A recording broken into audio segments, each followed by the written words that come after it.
Praise the lord. దేవుని యొక్క శక్తి కలిగిన నామానికి మహిమ కలుగునుగాక. ఈరోజు దేవుని యొక్క వాగ్దానము సామెతల గ్రంథము 24వ అధ్యాయము 1వ వచనము. దుర్జనులను చూచి మత్సరపడకము, వారి సహవాసము కోరకము అని ఇక్కడ రాయబడి ఉంటున్నది. ఈ దినము వాగ్దానము వింటున్నటువంటి వారులారా, దుర్జనులను చూసి మత్సరపడొద్దు.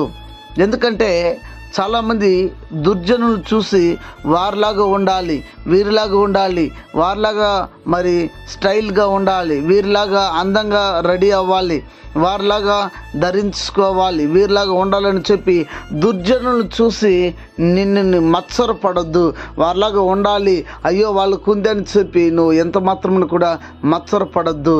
మరి అంత మాత్రమే కాకుండా నీవు అక్కడ రాయబడి ఉన్నది, వారు అలా పనిచేస్తూ అలాంటి వారి యొక్క సహవాసం కూడా మీరు చేయొద్దని అక్కడ వాక్యం సెలవిస్తుంది. కాబట్టి మనము ఎలాంటి వారితో సహవాసం చేయాలంటే ఆత్మీయులతో సహవాసం చేయాలి.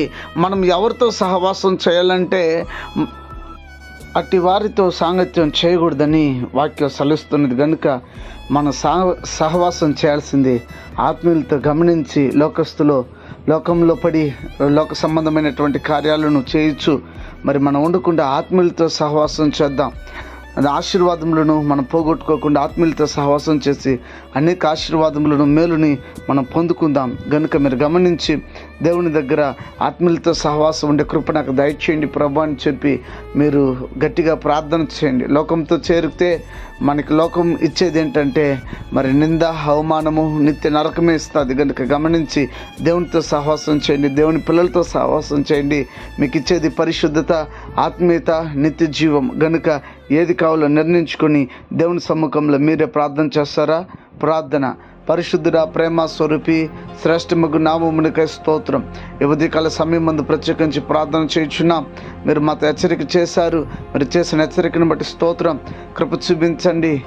మరి దేవా, మరి అనారోగ్యం చేత ఉన్న వారికి ఆరోగ్యము, ఆర్థిక ఇబ్బందులు ఉన్న వారికి విడుదల, రక్షణ లేని వారికి రక్షణ ఇచ్చి ప్రతి వారిని రాకకు సిద్ధపరచమని క్రీస్తు పేరిట వేడుకొని నాము తండ్రి. ఆమెన్. God bless you. దేవుడు మిమ్మల్ని దీవించి ఆశీర్వదించునుగాక. ఆమెన్.